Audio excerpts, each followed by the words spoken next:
Welcome to the channel, everybody. My name is Ryan, and we are back with more Unreal World today, continuing the Caveman Series with episode number 18. And it is very dark out here. It is nighttime, but there's been a pretty significant change. That's right. When I logged in today before recording, I wanted to make my way from the southern cave. We were just down here most recently, and I was like, I want to come up north and sort out my inventory a little bit. And on the way, the weather changed. Look at this.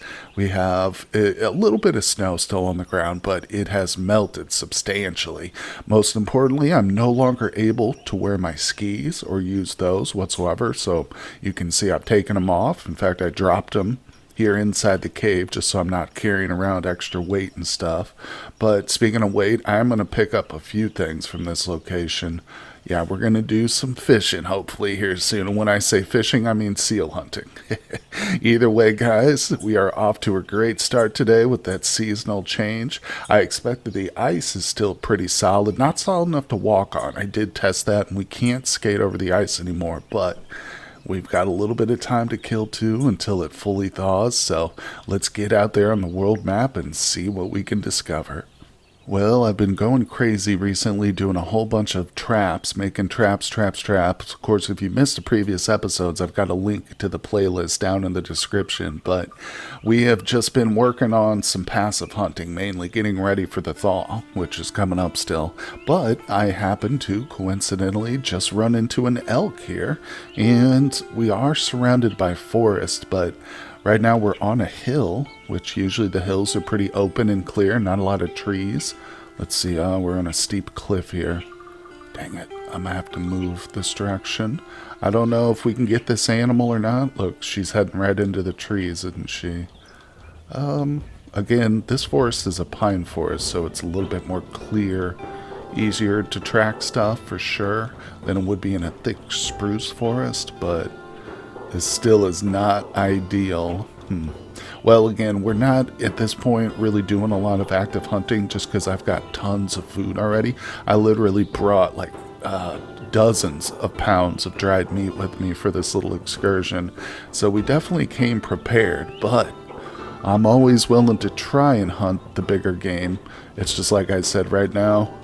If it's not super convenient, then I'm not going to waste too much time. But let's see, if we check the map, so these green X's, of course, are locations that I scouted out during the winter when we were able to skate over the ice. They have nice sea rocks on them. So I had started to go through and place some traps. Let's go starting from the most northerly. Here's our first one. Let's start to check some of the traps, because again, we're still kind of killing time until this ice is gone. That's when I'm hoping we start to see some seal activity. All right, here we are. We find ourselves on the shoreline. Of course, I can still kind of walk out onto the ice here. It's not very smart because we could literally fall in at any moment. But if I come out to this little island here, you can see there's still some squirrel tracks nearby. But there we go. We can just see out here where we've got two big traps. That I've got a bear trap and a big deadfall trap out here. Unfortunately, nothing in them, but I don't really expect to see any seals in these. I mean, the seals aren't probably going to cross the ice any more than we will, you know. But then again, it's worth checking still. I don't know. I'm no true expert on seal behavior, but I just want to be as cautious and conservative as possible. Now, I'm pretty sure that I did set up a trap out here, up to the north, but that's the problem with setting like a half dozen or more traps all in one go. Kind of forget exactly. And since I can't really go back out there onto the water yet, yeah, I'm not going to worry about it. But we do have a boat. I did trade for a punt. There it is. It's in my inventory. I'm carrying it around. So, you know what I think I will do at this location, though, is dig a couple of trap pits. So, I don't know. Again, this seems like as good a spot as any for seals to show up.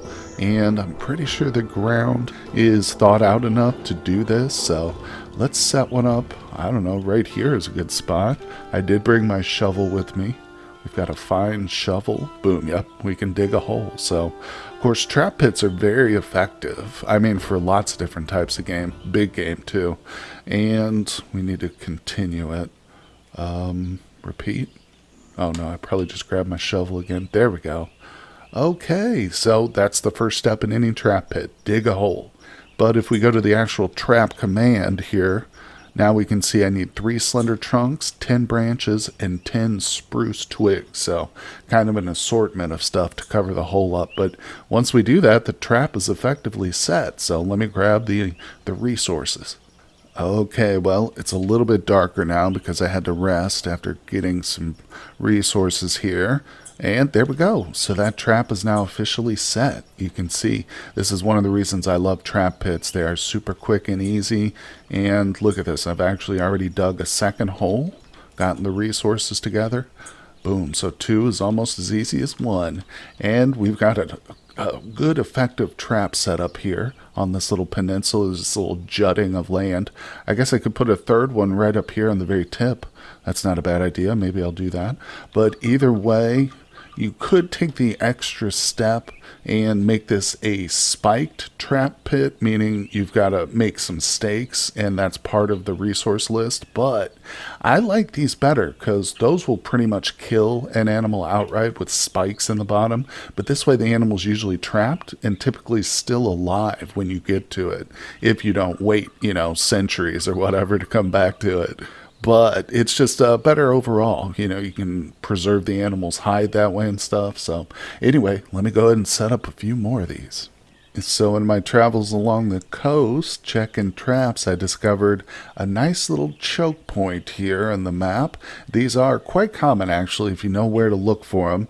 Let's zoom back out to the world map, and I'll pull in a little bit so maybe you can see this better. The dogs don't get in the way.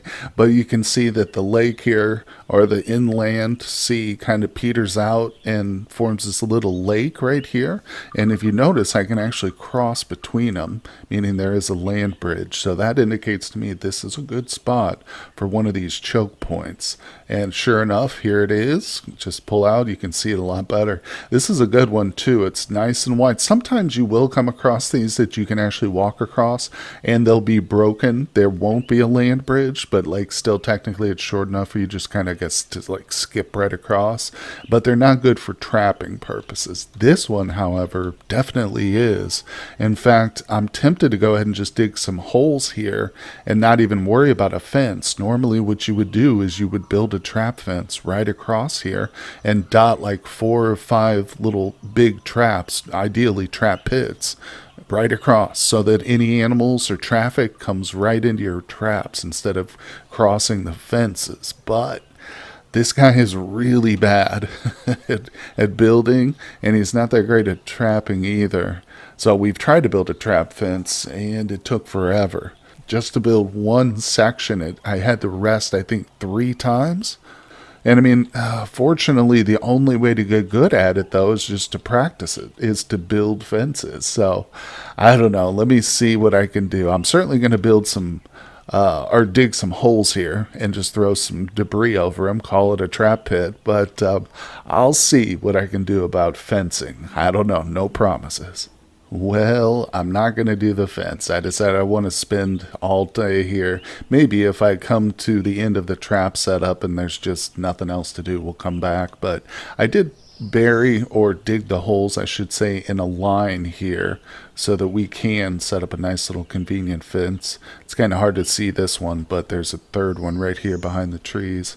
So maybe we'll get lucky at this position. Either way, I'm going to zoom out. Hit the world map once again. Of course, we definitely want to mark this spot with a green X. And we'll just say pit traps. That's fine. And we'll continue on. Okay, check this out. So I found another little connection point. This one happens to be between 2 mountain tiles. So that was the reason I zoomed in initially to this spot. We go back to the world map and zoom in. Yeah, you can see similar to the other one, and I realized, yeah, I set some traps down to the south, but this spot right here, if seals come into this waterway, that might be interesting. So I zoomed in. Of course, I found the two mountains connected, but just to either side, I discovered another of those islands. In fact, there's two. There's one up to the northwest over there as well. We'll check that one out. But look at this one. Big old island here. Looks like a heart, kind of. I like it. I like it. This is another awesome spot. You could easily set up a little, I don't know, outpost or something here. Have yourself a little farm maybe if the ground is conducive to it. Yeah, it's just regular ground. You could do agriculture here. Have a little farm area. Oh, and there's a smaller island, like I said, just up over here. We'll come check this one out too. Of course, we can still walk out on some of this ice. I'm pretty confident walking on this ice, because even if I did fall in, we could make it back to the shore pretty easily, I think. But look at this little guy. Oh, he's much smaller than his cousin there, but I like this. I like this. So initially I discovered islands like that in the last episode, and I wasn't sure. I'd never seen them before, but apparently they are fairly common. I mean, you just got to search these shorelines good enough. Now there's another connecting point right here, so let's check this spot out. This is just north of where we were. In fact, I could really easily get back to that spot just walking over there. But another good connecting point. Interesting. Any islands? I see a little island. Oh, man. I don't know. I'm getting tired of placing traps, but the trap pits themselves are super easy. I think I see something out here in the water. That's the same island we just saw. Okay. Anyway. So you guys get the picture. It's an interesting and unique land over here along the coast. And again, it's fun. It's fun to explore, especially when you're really just killing time until the seals come out. No more passive hunting, guys. We've got our sights set on a bull elk here. Let's check him out. No, not the dogs, the elk. There we go. What's he look like? Small bull elk. Well, that would be nice. First of the season, possibly. So we are surrounded by forest. I've got him on this mountain here. Let's go ahead and take a shot at him with my fowling arrow that I made myself. And just missed him. Just missed him. He's alert. Okay, now he's sprinting. I don't know how effective this hunt's going to be with all this forest, but the good news is we are super close to the coastline. Like, it's just up ahead, literally. So I'm hoping maybe if we trap him on the water's edge. Where the hell did he go? Where's his tracks? Oh my god, look. He's out there on the water. You see that? He's on the ice, I should say. He's not walking on water. Let's oh, he just fell in. Yeah, I was gonna say let's keep our eyes on him because he's gonna fall in. And he did. That ice is not safe for a big elk like that. Even though it says small. I mean, this thing probably still weighs like 600-700 pounds. Man, oh man. So I don't think he's trapped. Yeah. Well, let's just watch. The problem is, can I get him if he dies out there? I don't know what's going to happen, to be honest. I think he might be trapped. Still slightly fatigued, so... Oh my god. Yeah, okay, I got an idea. Let's grab our broad knife. Oh, he got up. He got up. Hold on, let's zoom out. I don't want to miss this. He's going to fall in again, I know it. No. Oh! What? He's getting away. How dare you? Okay, we'll go around. I mean, I'm gonna walk out, but I'm gonna stick real close to the shore here. Where'd he go? He's gonna become aquatic. He's gonna evolve. There he is. You see him? He fell in again. Oh, you. Hold on, let me look. How has he recovered his fatigue level? What the hell? So, just taking a little dip in the pool there. He's relaxed and recovered his fatigue. What is happening right now? Uh-oh. See it? The ice makes a cracking sound, and they're not talking about him over there. They're talking about me. Alright, so first thing we need to do is forget about the elk for a second. Let's fall to the ground. I'm going to turn towards the land. Okay, and we're crawling. We want to spread our weight out and distribute it over a greater surface area. That's why we fall prone. Okay, we can stand up again. Man, oh man, this elk. I'm not giving up, though. There she is. Come on. Quit dancing around out there and come to shore, you coward. Whoa, check this out. So I was just about to head to the other side of this little bay, go around, but I noticed the elk out here in the water, and it's dead. I don't know what happened to it. You see a small bull elk carcass there. Water. It drowned, obviously. That must be what happened. No kidding. Even though its fatigue level didn't go down, it was obviously struggling to survive. Man, oh man, I am super nervous about this. I don't think we can go out there and get this. Even laying down, because I've got to drag it back, essentially. I'll have to do the pull command every step of the way, because I can't get on top of it and try and move it like you would a log on land, because we'll fall into the water too with it. So I would try and have to pull it. I don't even know if that's possible. You know? Damn. If we had a raft built and the water was, and the ice was melting, there was water, we could get it, but I don't know, maybe even with this punt, it's just the punt's not going to work on the ice. Damn it, I'm frustrated.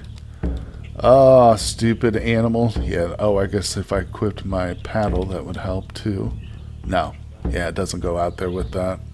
Of course, as suspected, but either way, that's a big waste of a small bull elk. We've got pigs, folks. That's right. I got so frustrated about that elk that I decided to come inland just a little bit and locate some of this nice dark green, which indicates flat land, open, treeless, and we came across some pigs right away. So the seasonal change is good for hunting. Let's see now. If it's a full pack, this might be tricky. Okay, there's definitely... Oh, yeah, there's like 5 of them right there. Pigs will attack you, especially if you provoke them.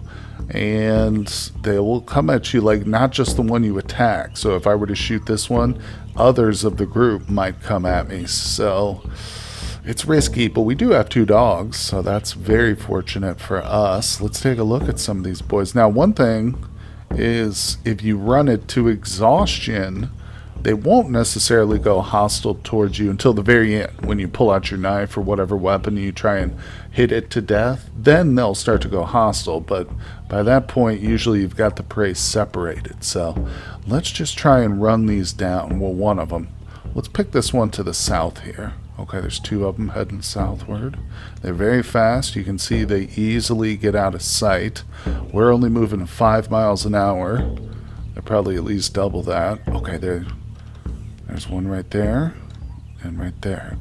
Let's go for this one south here. Keep them split from the group. That's ideal, because that kind of it can help you predict where they're going to come. They're going to try and always get back to their group. Look at him, just running right over that ice without a care in the world, just like that stupid elk. Okay, that's the one.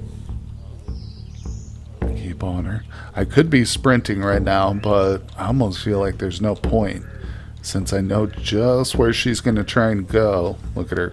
Yep, okay, still slightly fatigued. These pigs, despite their portly appearance, they got some endurance on them. They're good runners. All right, where's her tracks? I lost the tracks. There she is. Okay. Well, still just slightly fatigued, but that's the real trick, is pushing them past their point, their breaking point. And typically, too, once you can get them over a certain threshold, like once you get them past fatigued, it usually is pretty downhill pretty quickly at that point for them. In other words, they go from fatigued to very fatigued to breathless pretty quickly. All right, she's starting to slip away from me. There she is. Perfect. Still only slightly fatigued. Damn. Man, oh man, tell you what. I am going to sprint a little bit. Okay, try and keep her in sight. It's all right. Stop.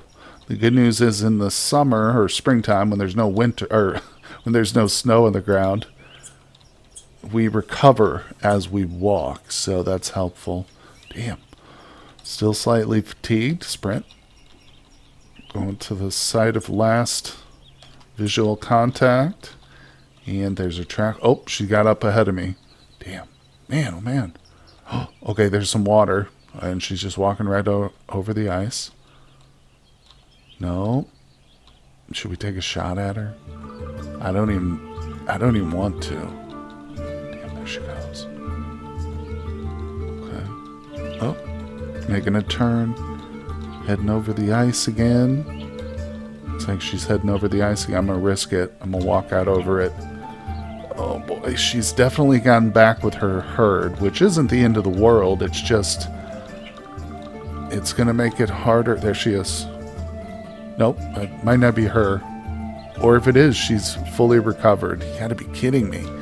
Damn, these are some slippery little pigs. Well, I caught up to the herd. The pack of pigs. I don't know what you call a group of pigs, but I've got one in my sights. The one we were tracking, of course, was able to rest. And this is a big one, though, so this would be especially nice to take down. I think I'll go ahead and take a shot at it. It's pretty close. I was actually able to rest completely, and I just went up to the herd, started to rest, and it's literally, they just hung around. Didn't go anywhere. Let's take a shot. Oh, that was terrible. Well, shoot. Okay, this one's running now. That's the big one. Maybe it'll be easier to wear out a big pig. Damn, look how close this one let me get to it. What's up with you? Let's take a shot at it. Give me that, regular arrow. Jesus. Oh! Narrowly missed. Shoot, shoot, shoot. Well, it's not the end of the world again. If we can scare these... Oh, just trying to get back to our herd there. That's the big one.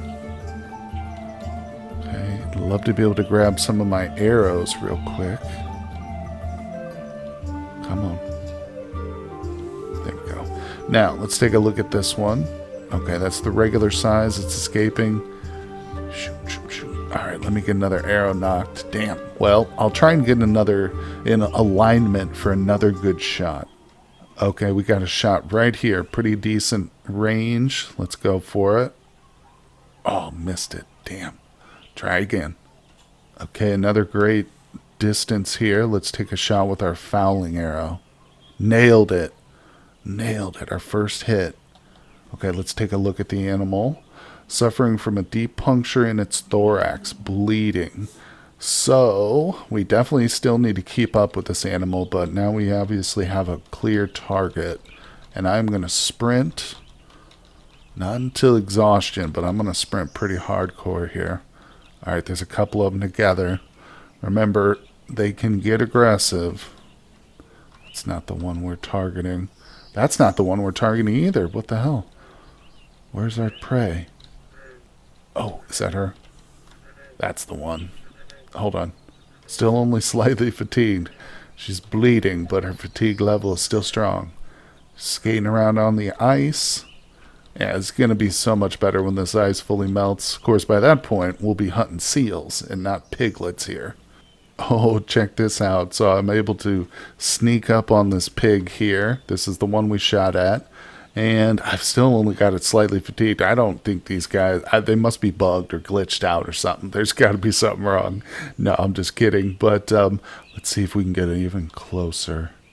Oh, okay. She just spotted me. We'll go ahead and take our shot from here.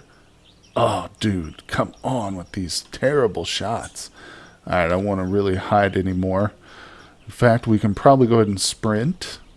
Yeah, these pigs are tricky. But I'm not giving up, man. I can just taste that bacon already. All right, let's stop sprinting. Definitely sprinted for a little bit too long there. Still only slightly fatigued. Man, it's like a football player. Just, oh, shoot. Now, this would be another good shot, but my fatigue level is so high. I don't think that it would be even worth it. We'll just be losing arrows. Look how close she gets, though. Ah, oh well. Oh, what's she doing? Look at that. She's not aggressive. I'm not sure what the heck she's doing. She's confused. Let's grab this. Attack. Oh, darn it. I was hoping since she was so close it wouldn't make as big a deal, but oh well. Keep going. Oh my gosh, I'm starting to think maybe there is something wrong with these animals. Look at this. How did I get this close to her? Okay, nailed her. I was going to say, if I don't hit her from that close, then there's got to be something seriously wrong with me. Okay, I still don't feel comfortable sprinting at this point, but I'm literally starting to think maybe there's something going on here. Okay, she has to be breathless. Okay, she's fatigued now. Not breathless, but she is very injured. That could also be the reason she's not running. Wow, wow, wow, wow. So this was a weird hunt, no doubt about it, but I'm going to go ahead and just grab my knife. And I don't think I've ever been able to get up to an animal this close while they're not breathless, but we did cripple her, so that's got to be it. All right, let's take the legs out. And again, now at this point in the hunt, we're so far from her pack that they're probably nowhere near. We don't need to worry about getting aggressive here or getting attacked from out of sight. I mean, I'm going to still occasionally look around me, but the dogs will help out too. All right, so Blunt, we'll just go to the head here. She's trying to sneak away, but we've got her downed essentially. And there we go. We have done it. All right, I'm going to wield another arrow instead of the knife. Let's see if we can pick her up. Oh, good. 2 arrows recovered from that. No, she's definitely too big for us to carry around whole, so we're going to have to skin her and butcher her right here at this spot, but not a big deal. We're not really that far from our cave system. Here's the cave on the coast, and we've got this one up here. Of course, there's settlements too. I might be equally just as good heading over here to this one of these little settlements. We can start to smoke inside one of the NPC cottages because my caves aren't really ready to smoke yet. I probably should spend a little time doing that after this, but yeah, we'll head into town, go to the settlement, prepare the animal's skin there, and probably smoke the meat as well. So it's very convenient. The NPCs usually keep the fire lit for you, so you don't have to come back day after day. You just need to come back once they're finished. But either way, guys, that'll do it for today's episode. We'll end on a nice high note here. Our first successful hunt of what is essentially year 2 in game here, the second spring for us. Well, kinda. Either way, thank you so much for joining me, everybody. I appreciate y'all tuning in for the Caveman series. If you're enjoying it, I hope you'll hit that like button for me, subscribe to the channel, and I will see you on the next one. Hey everyone, I just want to give a personal thank you to my Patreon supporters.